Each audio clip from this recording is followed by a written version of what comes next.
أولئك الذين اشتروا الحياة الدنيا بالآخرة فلا يخفف عنهم العذاب ولا هم ينصرون أولئك الذين اشتروا الحياة الدنيا بالآخرة আর যারা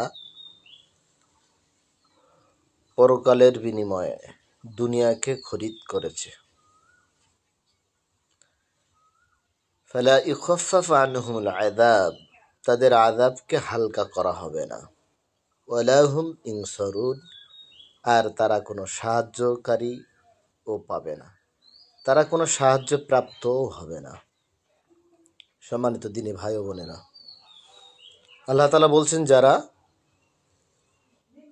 পরকালের বিনিময়ে দুনিয়াকে খরিদ করেছে, যারা পরকালের বিনিময়ে দুনিয়াকে প্রাধান্য দিয়েছে, পরকালকে হালকা মনে করে, পরকালকে ছোট মনে করে দুনিয়াকে যারা প্রাধান্য দিয়েছে, দুনিয়াকে যারা বড় করে দেখেছে, ফালা ইউখাফফাফু আনহুল আযাব তাদের আযাব কখনো হালকা হবে না, তাদের আযাবকে বড় করে দেওয়া হবে, কঠিন করে দেওয়া হবে, তাদের শক্তভাবে শাস্তি প্রদান করা হবে।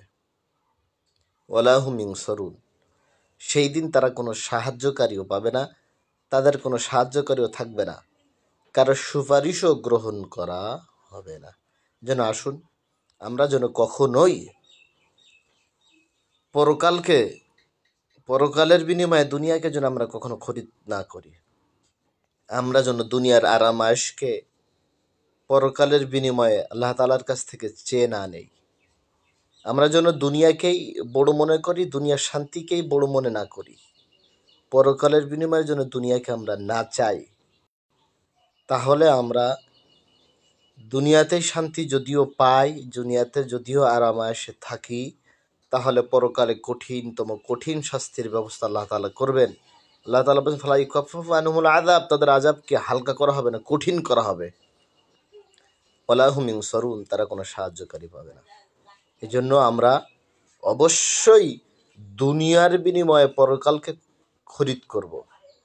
আমরা যেন কখনোই পরকালের বিনিময়ে দুনিয়াকে খরিদ না করি। দুনিয়ার বিনিময়ে আমরা পরকালকে খরিদ করব, তাহলে অবশ্যই আমরা পরকালে শাফাত পাব, শান্তির জায়গা পাব।